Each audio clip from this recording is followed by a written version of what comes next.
Ассалауму алейкум баршаңызға. Робби ишрах ли садри ва яссир ли амри вахлул уқдатан мин лисани яфқаху қаули.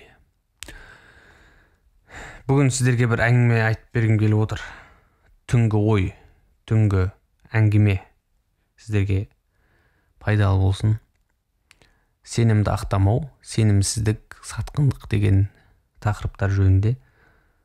Тақырыпқа байланысты мысал келтіріп кетейін бірінші. Сол мысал арқылы түсінікті болады деп ойлаймын. Ауылда мысығымыз бар біздің үйде. Өте ерке мысық. Бізге әбден үйреніп алған, қасымызға келеді. Отырсаң болды қасымызға жетіп келеді. Айналып, пысылдап, отырғызбайды.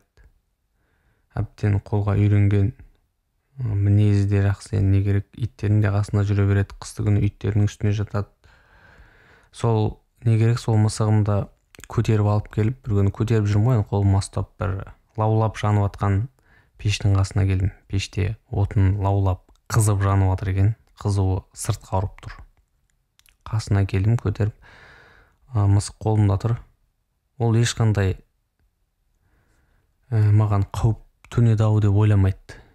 Осы мені отқа тастап жібереді-ау, лақтырып жібереді-ау деген түсінік жоқ та. Ода әбден өткені сеніп қалғанда, адамға сенім артқан. Біздің аяғымыздың астына да жата береді. Үйде жатқанда, сыртта далада жатса да, қайда жатса да, ол мені мышып кетеді-ау деп ойламайды да. Адамға сеніп қалған. Айтқым келгені, адамның сенімін ақтамау мәселесі де сондай. Саған әбден сенім артқан, сенің қасыңда жүргенде өзін қауіпсіз сезінетін, қалай түсіндірсек болады, барынша саған сенетін, сенен бір андай жаман тірлік шығады деп ешқандай ойламайтын, саған сенген адамды отқа лақтырып жіберу. Міне, сенімді ақтамау деген дәл осындай. Осы жаңағы мысалға өте ұқсас. Өте ауыр нәрсе. Отқа лақтырады деп ойламайды да ол сені. Сен келесің да өзіңе шексіз сенген адамды келіп лаулап жанып, лапылдап жанып жатқан отқа келіп лақтырып жібересің. Қалай бұлай? Омар Хайямның бір сөзі бар екен.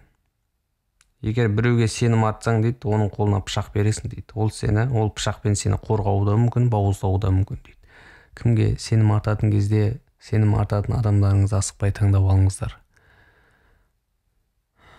Егер ал біреуге сенім артса, оның сенімін ақтаңыздар. Отқа лақтырмаңыздар, отқа тастамаңыздар. Сенім арту, оның сұрауы да ауыр нәрсе. Мысалым қалай бұлай түсінікті болды ма сіздерге? Кішкене ойыма келген соң айтып жатқаным, бәлкім біреуге пайдасы болар деген ниетпен. Баршаңызға амандық тілеймін.